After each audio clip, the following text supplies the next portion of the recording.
mempersatu dengan anggota kami.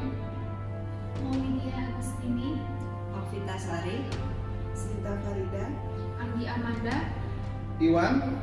Koprianti, Nufran Aryo Pradana, Badrul. Kami akan memperagakan cara pemeriksaan fisik pada penderita dengan gangguan sistem muskuloskeletal. Selamat menyaksikan. Bismillahirrahmanirrahim. Assalamualaikum warahmatullahi wabarakatuh. Pada kesempatan ini kami akan mempraktekkan bagaimana cara melakukan pemeriksaan fisik pada pasien dengan gangguan muskuloskeletal. Pada pemeriksaan fisik muskuloskeletal ada beberapa hal yang harus kita lakukan. Yang pertama, melakukan analisa secara umum pada pasien yang mengalami kelainan ataupun yang tidak mengalami kelainan. Kemudian yang kedua, kita melakukan pengkajian khusus pada pasien yang mengalami kelainan ortopedi. Dan yang ketiga, kita melakukan pengkajian sistem muskuloskeletal berdasarkan regional muskuloskeletal. Dan di akhir pengkajian, kita akan melakukan pengkajian berdasarkan rentang gerak atau ruang option baik secara aktif maupun secara pasif. Teman-teman, yang pertama kita melakukan pengkajian atau alam desa kepada pasien yang mengalami kelainan ortopedi atau sistem muskuloskeletal. Ada 3 keluhan utama pada pasien yang mengalami atau kelainan ortopedi ini. Yang pertama adalah keluhan nyeri maupun deskripsi nyerinya. Dalam melakukan pengkajian nyeri, kita bisa menggunakan pengkajian PQRST, di mana kita bisa mengkaji lokasi nyeri, kapan terjadinya, serta durasinya seperti apa. Sedangkan yang kedua, kita melakukan pengkajian terkait perubahan bentuk ataupun deformitas. Perubahan ini bisa terjadi karena adanya tumor atau karena trauma dan sebagainya. Kemudian yang ketiga, kita mengkaji adanya disfungsi otot atau tulang dari pasien tersebut.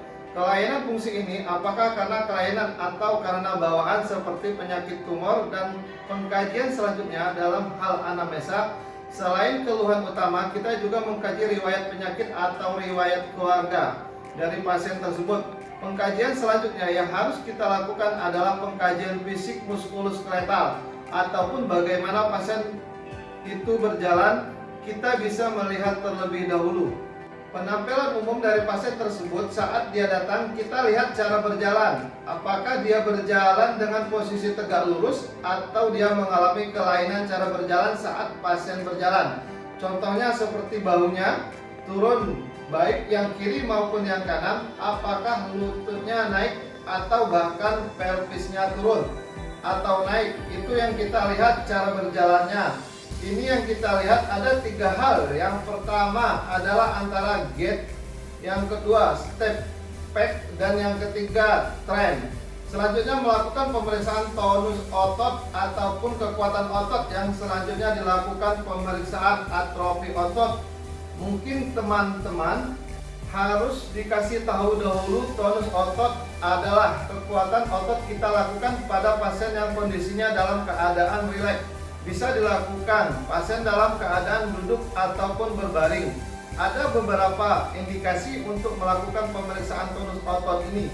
Contohnya pada pasien dengan tirah baring yang lama ataupun pada pasien yang mengalami stroke atau kelumpuhan, sehingga pemeriksaan tonus otot ini sangat penting untuk dilakukan. baiklah, saya akan mendemonstrasikan cara pemeriksaan tonus otot. Sebelum saya mendemonstrasikan pemeriksaan tonus otot, terdapat ada 5 nilai. Nilainya 5, 4, 3, 2, 1, dan 0. Untuk nilai 5, pasien mampu melawan gravitasi dan menahan tekanan. Baik Pak, kita coba. Angkat tangannya Pak ke atas. Di sini terlihat pasien mampu melawan gravitasi dan menahan tekanan. Diturunkan Pak. Untuk nilai 4, pasien mampu melawan gravitasi tetapi tidak mampu melawan tekanan. Boleh dinaikkan tangannya Pak ke atas. Di sini terlihat bahwa pasien mampu melawan gravitasi dan tidak bisa melawan tekanan. Itu nilainya 4. Untuk nilai 3, pasien tidak bisa melawan gravitasi dan tidak bisa menahan tekanan. Tolong diangkat tangannya Pak. Untuk nilai 3, pasien tidak mampu melawan gravitasi dan tidak bisa menahan tekanan. Tolong diangkat tangannya Pak. Di sini bisa kita lihat bahwa pasien tidak mampu melawan gravitasi dan menahan tekanan. Itu nilainya 3. Untuk nilai 2, pasien tidak mampu mengangkat tangan, tetapi bisa menggeserkan telapak tangannya. Bisa kita lihat di sini nilainya adalah 2. Pasien tidak mampu mengangkat tangan, tetapi masih bisa menggeserkan tangannya. Untuk nilai 1, pasien tidak bisa menggeserkan tangan, tetapi ketika kita raba, terdapat kontraksi pada otot. Di sini terdapat kontraksi pada otot, maka nilainya adalah 1. Untuk nilai 0, ketika kita raba tidak ada kontraksi sama sekali. Di sini tidak ada kontraksi otot sama sekali, maka nilainya adalah 0. Jika pemeriksaan tonus otot itu nilainya 1, 2, 1 atau 0, maka kita harus melakukan pemeriksaan atrofi pada otot. Untuk pemeriksaan atrofi pada otot itu ada 2 cara. Cara yang pertama, kita fleksikan tangan kita, kemudian kita raba tangan kita. Apabila terdapat otot pada tangan kita, maka kita coba ke lengan pasien. Pak, boleh ditekuk tangannya? Di sini kita raba. Jika di lengan pasien terdapat otot atau kita merasakan otot pada lengan pasien, maka pasien tidak mengalami atrofi pada otot. Tetapi ketika kita raba tidak ada pergerakan otot, maka pasien dicurigai mengalami atrofi pada otot. Baiklah, kita lanjutkan dengan melakukan pemeriksaan fisik sistem muskuloskeletal berdasarkan regional. Baiklah, kita lanjutkan dengan melakukan pemeriksaan sistem muskuloskeletal berdasarkan regional. Pertama kali kita melakukan pemeriksaan pada bagian kepala dan leher. Tetapi sebelum melakukan pemeriksaan tersebut, kita harus melakukan yang namanya palpasi secara umum terlebih dahulu dan infeksi secara umum. Baiklah, kita lanjutkan dengan melakukan pemeriksaan sistem muskuloskeletal berdasarkan regional. Pertama kali kita melakukan pemeriksaan bagian kepala dan leher. Tapi sebelum kita melakukan pemeriksaan itu, kita harus melakukan yang namanya palpasi secara umum terlebih dahulu dan infeksi secara umum. Nah, untuk melakukan infeksi pada bagian kepala dan leher, kita lihat apakah pasien tersebut datang dengan dan berjalan dengan baik. Kemudian kita lihat apakah pada bagian kepala, apakah bahu kanan dan kiri sama simetris. Selanjutnya kita bisa infeksi dari depan, apakah bahu kanan dan kiri sama atau ada salah satu bahu dan kanan kiri yang berbeda.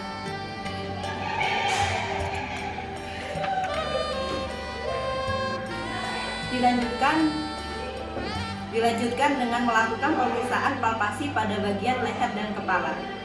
Cara melakukannya, penolong berada di belakang pasien dengan posisi tangan seperti ini. 2 jari berada di bahu pasien, 2 jari lagi berada di bagian leher di vena cava. Selanjutnya 2 jari lagi di bagian belakang di tulang spinal. Pada bagian tulang spinal ini kita telusuri ke bawah apakah ada benjolan atau tidak. Selanjutnya kalau kita telusuri lagi pada bagian leher dari atas ke bawah ke vena cava, apakah ada benjolan atau tidak. Kalau tidak ada, kita naikkan lagi 2 jari lagi ke depan, meraba ke bagian depan sampai ke tiroid, apakah ada benjolan atau tidak. Selanjutnya kita melakukan pemeriksaan pada bagian bahu. Kita raba bahu pasien, apakah ada benjolan, apakah ada deformitas atau bunyi klik, bunyi patah tulang. Kalau tidak ada, selanjutnya kita akan melakukan pemeriksaan pada sisi bahu kanan kiri pasien. Dengan cara selanjutnya kita akan melakukan pemeriksaan bahu sisi kanan dan kiri. Salah satu tangan pindah ke sisi bahu pasien, memfiksasi. Selanjutnya tangan satunya meraba dan menekan, tanya kepada pasien apakah nyeri tidak, Pak? Tidak. Dan selanjutnya kita melakukan pemeriksaan pada pergelangan tangan pasien. Maaf, Pak, kita angkat dan kita raba apakah ada terjadi masalah atau tidak. Kalau tidak terjadi masalah, kita meminta pasien untuk mengangkat tangannya ke atas, ke samping, ke atas, ke samping, dan ke bawah. Nah, pada pemeriksaan ini sudah termasuk kepada pemeriksaan ekstremitas atas. Selanjutnya, kalau kita sudah melakukan pemeriksaan palpasi, kita melakukan pasien untuk melakukan pergerakan pergerakan leher. Pergerakan leher itu terdiri dari eduksi, terus aduksi, dan rotasi. Selanjutnya, kalau kita sudah melakukan pemeriksaan palpasi, kita bisa meminta pasien melakukan pergerakan leher. Pergerakan leher itu terdiri dari eduksi, aduksi, dan rotasi dalam maupun rotasi luar. Baik, selanjutnya kita melakukan pemeriksaan siku bagian tangan pasien. Untuk bagian siku, yang pertama kita lihat dulu, inspeksi dulu. Coba Pak, tangannya diangkat. Nah, sudah itu tangan seperti ini, terus ditekuk. Kita lihat apakah di siku ini ada benjolan atau tidak. Nah, tadi sudah di siku kita lihat tidak ada benjolan. Sekarang kita suruh pasien untuk melakukan pergerakan. Coba angkat tangannya Pak. Terus turunkan kembali Pak. Dioperkan ke belakang Pak. Inilah pasien masih mampu untuk menggerakkan tangannya. Selanjutnya, kalau kita sudah melakukan pemeriksaan di bagian siku, kita lanjut pemeriksaan di bagian lengan. Apa? Baik, kita akan melakukan di bagian pergelangan tangan. Di sini kita lihat apakah ada benjolan di pergelangan tangan. Nah, kalau sudah kita lihat, jika tidak ada dan sudah aman, kita minta pasien untuk menggerakkan tangannya Pak ke atas dan ke bawah, ke samping kanan dan samping kiri. Selanjutnya kita melakukan pemeriksaan bagian punggung. Maaf Pak, boleh menghadap ke depan, lurus ya Pak ya. Nah, kalau sudah pasien menghadap ke depan, kita lihat postur. Apakah kiposis, lordosis, atau eksklusif, atau gibus. Kita akan cenderung ke depan, dan kalau pasien lordosis, dia akan cenderung ke bagian belakang sini. Kalau pasien eksklusif, maka pasien bisa lihat bahunya. Ini dilihat bahunya itu turun satu. Kalau pasien dengan posisi gibus, itu bisa dilihat seperti apa punuk. Nah, punuk di kiposis. Maaf ya Pak ya. Maaf ya Pak ya. Ya, kalau misalkan pasien kiposis, maaf ya Pak. Jadi di sini ada seperti punuk orang. Kalau duduk itu ada seperti menekuk, agak menekuk ya Pak ya. Nah, seperti orang tahiyatul akhir. Kalau orang Islam itu seperti orang lagi tahiyatul akhir. Itu ada investor seperti posisi gibus, karena untuk melakukan pemeriksaan ini kita bisa melakukan perabaan hingga ke bagian abdomen. Dari langsung ke bagian abdomen ya, hingga ke lubang lumbar. Kita raba, kita periksa di sini apakah ada benjolan, benjolan gravitasi, dan apakah ada perlintas di bagian tulang iga hingga di bagian pinanya. Apakah terdapat nyeri atau seperti benjolan, seperti spinal kalau pada anak-anak, hingga sampai ke bagian lumbar. Nah, kalau sudah masukkan ke bagian spinal tadi, kita lakukan di bagian abdomen ini untuk melihat apakah ada permasalahan di iga atau tidak, sampai abdomen kita lakukan pendekatan bagian abdomen. Tarik napasnya, udah buang itu lagi Pak, tarik napas dan buang. Nah, tujuannya untuk menahan di bagian abdomen, untuk menilai kekuatan otot di bagian abdomen pasien. Baiklah, selanjutnya kita akan melakukan pengukuran untuk melihat apakah ada kesenjangan antara kaki kanan dan kaki kiri. Untuk melakukan pengukuran ini untuk mengukur panjangnya, atau adakah kelainan bentuk yang seperti femur lebih panjang daripada betis. Untuk melakukan pemeriksaan ini ada dua. Yang pertama malleolus dengan sias, dan yang kedua malleolus dengan pusat. Kemudian kita mengukurnya dari angka 0.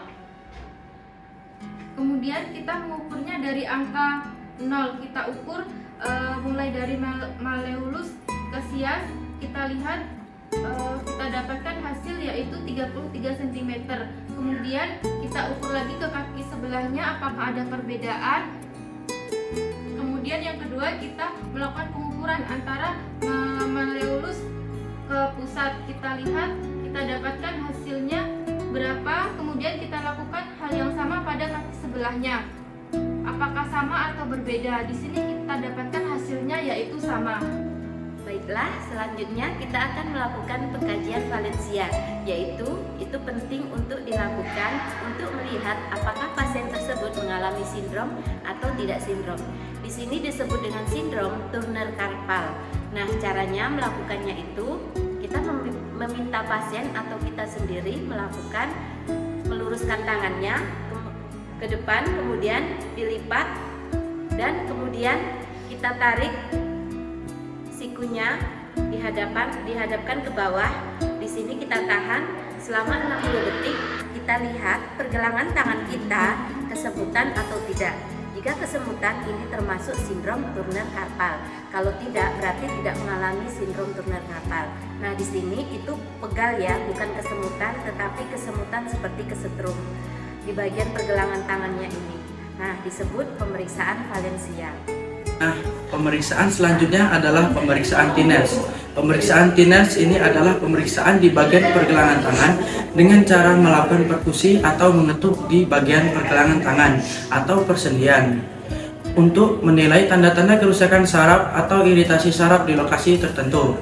Baiklah, sekarang kita lihat di bagian posisi pergelangan tangan kita ya. Atau jika kita bingung, bisa kita lakukan dengan cara menekuk. Nah, sini ya tepatnya. Atau dengan cara kedua yaitu mencari pertemuan otot karpal ligamen. Nah, di sini ya tepatnya. Lalu bagaimana cara kita melakukannya? Kita rilekskan tangan kita terlebih dahulu, lalu kita lakukan perkusi sebanyak 3 kali. 1, 2, 3. Nah, setelah dilakukannya perkusi, jika tangan kita merasa kesemutan atau nyeri, maka bisa dikatakan Tinels kita positif. Tetapi apabila tidak merasakan kesemutan atau nyeri, maka dinamakan Tinels kita negatif. Atau kita juga bisa menggunakan refleks hammer sini ya. Caranya sama, yaitu dengan cara mengetuk di bagian pergelangan tangan sebanyak 3 kali. 1, 2, 3. Hasilnya sama. Jika terasa kesemutan atau nyeri, maka bisa dikatakan Tinels kita positif. Namun jika tidak merasakan nyeri atau kesemutan, bisa dikatakan Tinels kita negatif. Selanjutnya kita akan melakukan pemeriksaan patella menggunakan refleks hammer sini ya.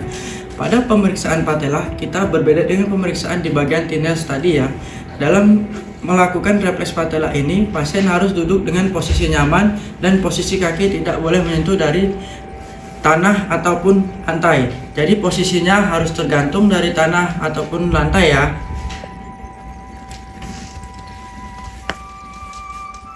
Dan usahakan kaki pasien dalam keadaan rileks. Kalau dalam posisi tegang, tidak bisa dilakukan pemeriksaan refleks patella. Kenapa? Karena ada otot yang menegang, maka posisi sebaiknya yaitu posisi yang rileks dan nyaman. Lalu kita lakukan pemeriksaan dengan cara perkusi di bagian patella, di bagian celah dasar femur atau tulang paha sebanyak 3 kali. 1, 2, 3. Nah, kita akan melakukan pemeriksaan tanda balon atau tanda benjolan. Tanda balon ini kita biasa dilihat lututnya. Lutut pasien, kita lihat pergerakan, kemudian kita lakukan fiksasi. Pertama adalah tanda benjolan. Nah, apakah ada benjolan? Apakah ada cairan? Atau lihat gerakan patella. Kemudian kita raba satu-satu. Kita raba ada teraba cairan atau tidak. Kalau tidak ada, berarti tidak ada tanda-tanda. Tidak ada tanda-tanda benjolan. Yang kedua, lanjut pemeriksaan tanda balon atau tanda itu kita fiksasi. Tidak hanya di bagian patella, kita rasakan ada pergerakan cairan atau tidak. Kalau ada, kita raba bagian patellanya. Ada teraba cairan atau tidak, nah ini disebut pemeriksaan tanda balon. Indikasinya adalah, kenapa kita melakukan pemeriksaan ini? Untuk melihat adanya penumpukan cairan di bagian patella pasien, seperti karena pasien yang mengalami kelebihan volume cairan, atau karena pasien memang adanya kelainan bentuk atau selain dalam peredaran darah. Baiklah, itulah beberapa pemeriksaan yang kita lakukan untuk melihat fungsi atau bentuk terkait dengan sistem muskuloskeletal, atau disingkat dengan bagaimana cara melakukan pemeriksaan fisik sistem muskuloskeletal. Yang terpenting adalah di sini mengingat kembali materi mobilisasi imobilasi dan ROM atau ring of motion. Karena ketika kita melakukan ring of motion dan secara tidak langsung kita telah melakukan pengkajian sistem muskuloskeletal. Dan diawali dari kepala, leher hingga ke kaki. Jadi, pemeriksaan ini dilakukan secara sistematis, jadi tidak terpisah-pisah. Dilakukan berurutan, mungkin hanya memakan waktu maksimal 5 menit. Dan yang terpenting saat melakukan pemeriksaan sudah harus dilakukan pengkajian saat pasien itu datang. Baiklah, itu tadi demonstrasi bagaimana pemeriksaan fisik pada pasien gangguan sistem muskuloskeletal. Semoga bermanfaat. Wassalamualaikum warahmatullahi wabarakatuh.